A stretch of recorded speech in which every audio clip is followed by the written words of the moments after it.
Today's bike check is the 1983 SE Quadangle from SE Racing. SE Racing was very innovative in the late 70s, early 80s for BMX bikes. Scott Brythup at the helm, the old man of BMX, but he really started BMX racing, and he really started with the innovations as far as the bicycle frames, the teams he had, the lifestyle. They had the camouflage big bus. They had the camouflage uniforms. They were very innovative in frame designs, the teams, just making BMX lifestyle very apparent. SE Quadangle actually started as a STR1, which was Stu Thompson Replica 1 in 1979. What I think Scott learned from that is that you stop naming these bikes after the riders. Guys were changing sponsorships so fast because they were going where the money was that by the time you named a bike and got it to market, that rider was already riding for somebody else. And this is one of them. This bike went through a lot of different inceptions, but it is an iconic frame, never to be mistaken for anything else. That's for sure. What's significant about my 1983 bike is that it is original paint. What they did change was the Reynolds 531 tubing, which is a manganese alloy tubing, which was mostly used on high-end road racing frames and things like that. So it was a different foray for a BMX company to launch into some exotic materials, and they did that with the PK Ripper with the aluminum frame, and then this became the iconic frame, the STR1, aka the Quadangle. They named it the Quadangle because it had 4 different triangles on the bike and built like a bridge, but out of lightweight tubing.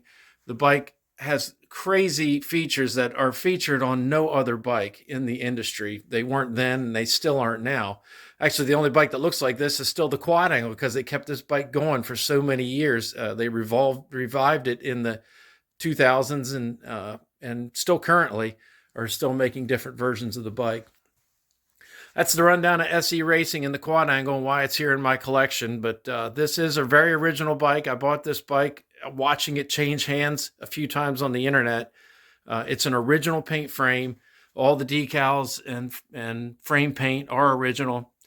The parts are mostly original of the time period. There was a racer in Southern California that had this bike.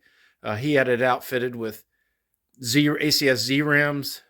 He had a forklifter stem on it. And as a matter of fact, when I posted this bike after completing it, the original owner contacted me and was really happy with what I had done with the bike and that I preserved things. So that's pretty cool. So the parts rundown on this bike is as follows.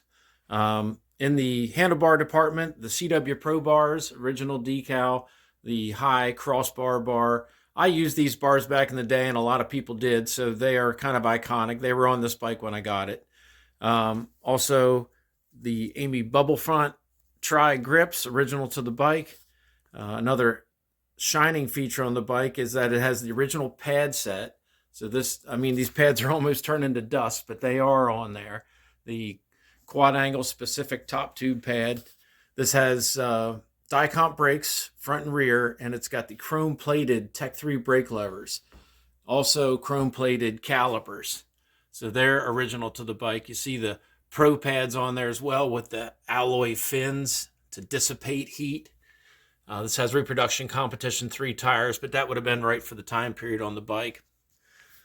What else we got? The Tiger Stamp Pro Model Tough Neck sticking out, peeking out from behind there. I got a later model sealed headset on this bike with the serrated teeth, the bear trap style sealed headset. The landing gear fork, original die cut decals on that with the non-stamped baloney cut early. Again, original paint. I built up some sealed Suzuki wheels, Suzuki sealed hubs for the time period, and Araya 7X 1.5 rims. And this is also built up with double butted spokes with alloy nipples. So they made for a lightweight wheel set and what I felt is correct for the time period. In the saddle department, the Shotgun 2 with some minimal wear. These things got brittle over the years and I got a little crack in the front of that one, but pretty neat. These are the style seats back in the day on the freestyle bikes that they put the little rivets in and so forth to get gription for doing surfers and things like that on it. Has the SE Racing 4140 seat post, so a little different makeup, metallurgy from the 4130 die-comp hinge seat clamp. Another outstanding feature on the bike is the dyno brake guard, the D1 brake guard that kept your rear heels from hitting the brake caliper and screwing your hole shots up at the racetrack and so forth. Staggered tire set on this bike, pretty popular back in the day. It had the big fat front tire, the 2.125, and then the back tire being the skinny 1.75 tire to come out of the gate and power through the turns really fast. Front tire gave you a lot of traction because they had dirt corners then on the BMX tracks, not the asphalt that they have now. Again, this frame is really exotic for the time period. This is 1983 BMX. I mean, nothing was as innovative as this. And the other sexy feature on it is the curved seat stays and chain stays on the bike. Also the baloney cut style, kind of like they called it the landing gear fork going backwards, the way the dropouts were configured on this bike. Super cool. I mean, you got to see all of it as far as the bracing, the gussets, the quality of the tube set, and the quality of the welding was stupendous.